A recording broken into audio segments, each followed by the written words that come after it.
Sometimes keeping the kitchen clean can be a pain, but with a few simple tips, we can make things run smoothly. Keep your utensils in a heavy glass filled with water. This will keep them nice and organized in your sink and make them easier to clean when you get to them. Remove as much food as you can before rinsing and soaking dishes in the sink. You don't want to have to deal with soggy food later, and your sink pipes won't be as clogged by it in the long run. Fill dishes with regular water if the food is dried on. No soap required. You don't have to fill the whole sink to get good results either. After 5 to 10 minutes, remove what's left with your hands. This will make your sponge last longer or keep your dishcloth a little more free to keep washing without having to rinse out sauce or food and reapply soap.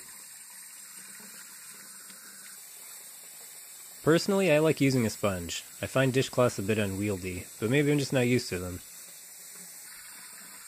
If you have any dishes like bottles that are hard to get into by normal means, a hard bristle brush is a good way to solve that issue. Try not to let your sink get too full, otherwise cleaning gets a lot harder and you won't be able to use your sink for anything other than a dish bucket. Leave the rest of your dishes on the counter. You can always soak them later for a few minutes if you have to. If you have a double sink setup, keep glasses in one side and plates in the other. It's much easier to fill the sink or get to the dishes you need to. If you only have one sink to work with, try alternating the dish types so you can maximize the number of dishes you have in the sink. Let your dishes air dry for 30 to 40 minutes. It'll get most of the moisture off so the dish towel can take care of what little remains without getting too soaked to do the job. If you have a small dish rack like I used to, be sure to stack your dishes glass first, metal second, and plastic last. That way the heaviest, most breakable thing is at the bottom, the just as heavy, less breakable thing is in the middle, and the lightest dishes are on top.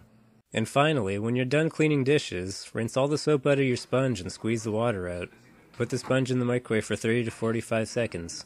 This will kill the bacteria and dry your sponge out faster, leaving you with a longer lasting, fresher sponge. Be careful when you take the sponge out of the microwave. It'll be hot. Tune in next time for more simple life tips. And remember, work smarter, not harder.